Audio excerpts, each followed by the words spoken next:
Kaliningrad is one of those historical oddities, whereby a piece of land ends up becoming a kind of Russian island in the middle of the European Union. A place surrounded on all sides by countries belonging to the European Union and also NATO. Something like Vladimir Putin's Trojan horse. Friends, we are talking about a place with a population of less than 1 million and which is economically insignificant. $7 billion of GDP, or in other words, some $7,300 of GDP per capita. Let's say that besides being the land that saw the birth of the philosopher Immanuel Kant, this place, located almost 400 kilometers away as the crow flies from the great Russian landmass, is little more than a giant military base. Today, its value as a commercial, financial, or industrial enclave is practically insignificant. Despite being located in the center of Europe, if the Kaliningrad Oblast were an independent country, it would be poorer than countries like Peru or Gabon. To give you an idea, its per capita GDP is less than half of that of neighboring Poland, and much of its economy depends directly on the Russian armed forces stationed there. As you can imagine, back in the days of the Cold War and the Warsaw Pact, this enclave was under Soviet sovereignty, and that was not a problem. Today, however, things are very different. Kaliningrad has become a challenge for its neighboring countries, a political and, above all, a military challenge. Friends, would you like to know more about this little known and amazing place? Well, let's go.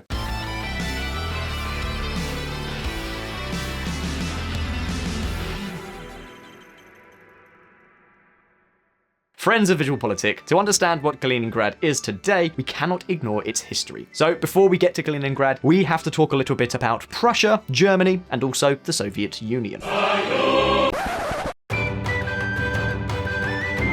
This Russian enclave, which was under German sovereignty until 1945, was founded by the Teutonic Knights in 1255 under the name of Königsberg during the Crusade to conquer and Christianize Prussian territory. From that moment on, the city, Königsberg, prospered as an important commercial enclave. It was part of the Hanseatic League and was the capital of Prussia for 300 years, until in 1815, Prussia became a founding state of the German Confederation, and thus the city came under German sovereignty. However, the history of Königsberg took a bit of a turning point in 1945. During the Second World War, between January and April 1945, very harsh battles were fought that culminated in the total destruction of the city and the capture of almost 100,000 German soldiers by the Red Army. Then, after the end of the war, in order to control its strategic port, which was also free of ice during the winter, the Soviet Union annexed this place, dropped the name Königsberg, and renamed it in honor of the Bolshevik revolutionary Mikhail Kalinin, with the name that we all know today, Kaliningrad. So, what do you think happened after the Russian annexation? Well, the Germans living in Kaliningrad were forcibly expelled from the region between 1947 and 1948, and the oblast was colonized with Soviet families from areas destroyed by the war and by the military. A lot of military. Yeah, that's how Joseph Stalin rolled. The point is that this is how Kaliningrad basically became what is today, a huge amphibious military base, naval, air, and land. A base that saw its strategic importance only increase with the end of the Soviet era and the fall of the Eastern Bloc. Since then, it has become a Russian stronghold in the heart of NATO. A Russian army in the middle of the EU. Pay attention to this data. Nearly 20,000 soldiers stationed and 58 naval units, among which we can find destroyers, frigates, missile launchers, submarines, torpedo boats, and assault ships. More than 800 tanks and 1,200 armored vehicles, 345 artillery systems of over 100mm caliber, and almost 200 aircraft and helicopters. Friends, these are just some of the details that are known about the current Russian deployment in this kind of macro military base. And take note, because the inventory could actually be higher. Because the Euromaidan riots in Ukraine and the annexation of the Crimea, tension between Europe and Russia escalated. This led to a kind of arms stockpiling in 2014 that has continued to this day and has left a trail of news headlines like this. Trump confirms more US troops will be sent to Poland. DW. Russia forms new division, deploys more ships and aircraft in Kaliningrad. Report LRT. US tanks and troops headed to Lithuania for lengthy deployment. Stars and stripes. You see, diplomatic relations between the West and Russia are colder than ever. But pay special attention to this headline. Russia deploys Iskander nuclear-capable missiles to Kaliningrad. RIA, Reuters. Friends, in addition to this list of troops that we have mentioned, Putin's government has deployed what is considered to be the cream of its critical weaponry to Kaliningrad. A type of weaponry that you only deploy if you want to raise the threat to something like a state of imminent war that is a level of threats that takes us back to the times of the Cold War.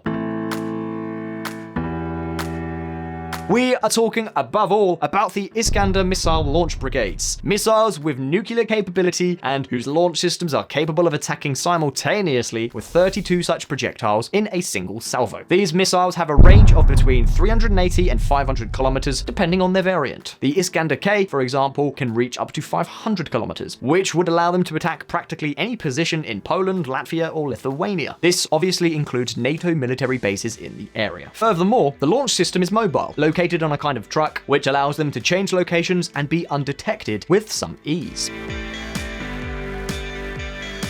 And remember that the danger is not only in the controversial Iskanders they have. Kaliningrad is also a real air raid fortress. If the Russian military industry has stood out for anything in recent years, it has been above all for its S-400 anti-aircraft system. Very advanced anti-aircraft system that Russia exports halfway around the world. We are talking about a system capable of shooting down almost any enemy aircraft within 250 kilometers. And that means that Russia could control the passage of NATO aircraft between Western Europe and the Baltic countries from its Kaliningrad base.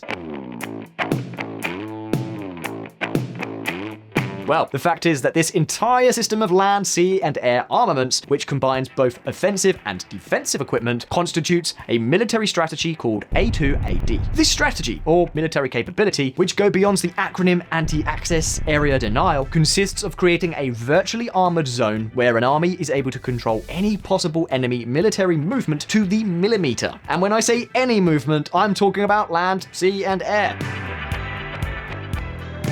And I'm sure that, as you can imagine, that something like that, situated practically in the heart of Europe, is something that is of great concern to the members of NATO, especially its Eastern European members. To a large extent, this is indicative of the more strained political relations with Russia since the Cold War. To give you an idea, confidence is so low that the Polish army has erected 6 observation towers along the border with Kaliningrad, and they've done so with funding from the European Union. Each tower is about 50 meters high and equipped with surveillance and tracking equipment to monitor Russian movements along its 200-kilometer border. But hold on a moment, because if we leave the military tension aside, the truth is that on the social level, the level of the people, the picture is somewhat different.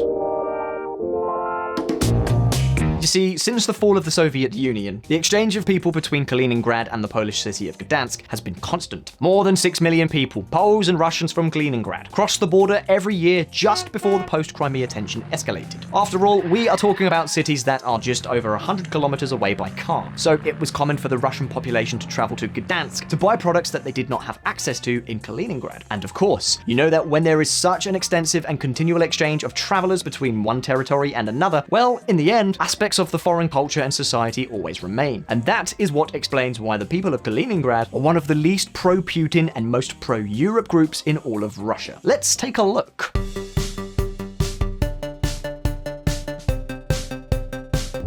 Coexistence, despite everything?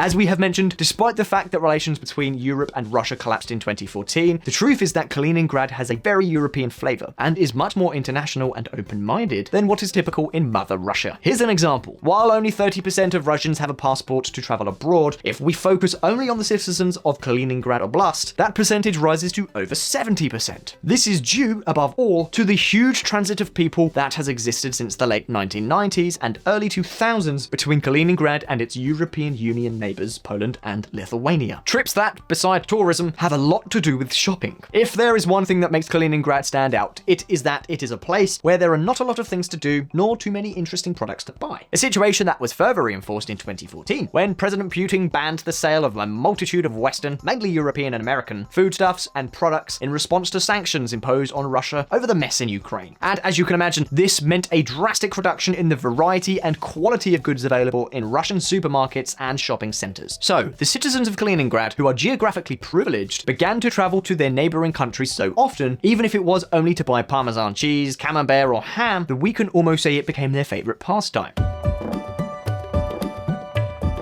And this is much more significant than it might seem at first sight. Thanks to all these trips, Russian citizens have had very close contact with the economic, political, and social developments that countries such as Poland or Lithuania have experienced in recent years. For example, they have witnessed firsthand the enormous wave of prosperity that these countries have achieved. It also means that Putin's anti-Europe vision carries less weight here. The vision of a hostile Europe coming from the official Russian television channels doesn't gel with the Europe they've experienced.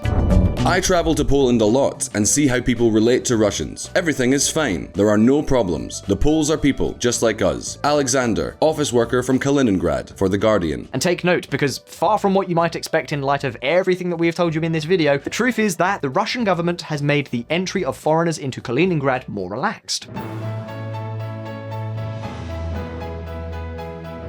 In fact, one of the latest milestones in this regard was the introduction of the free electronic visa in mid-2019, a visa that can be obtained online just 4 days before visiting the territory. This type of visa is available to citizens of 53 countries, including Spain, Germany, Lithuania, and Poland. I hope the UK is on that list. It'd be cool to come and see this place. However, there is no access for citizens of the United States or South Korea, but curiously, there is for North Korea. Anyway, one of Putin's quirks. As it stands, the military tensions between NATO and Russia concerning Kaliningrad does not seem to have much relevance at street level. This is one of those many occasions in which the troubles of the rulers, the officials, and some more than questionable interests are superimposed on what it should be. In reality, a much calmer coexistence. In any case, now it's your turn. What do you think about a Russian territory full of soldiers, missiles, and warships in the heart of the EU and NATO? Should Russia and NATO make more of an effort to understand each other instead of increasing the military presence more and more? Leave your opinion below in the comments, and if you liked this video, don't forget to like it and subscribe to the channel. As always, thank you very much for being here. Until next time.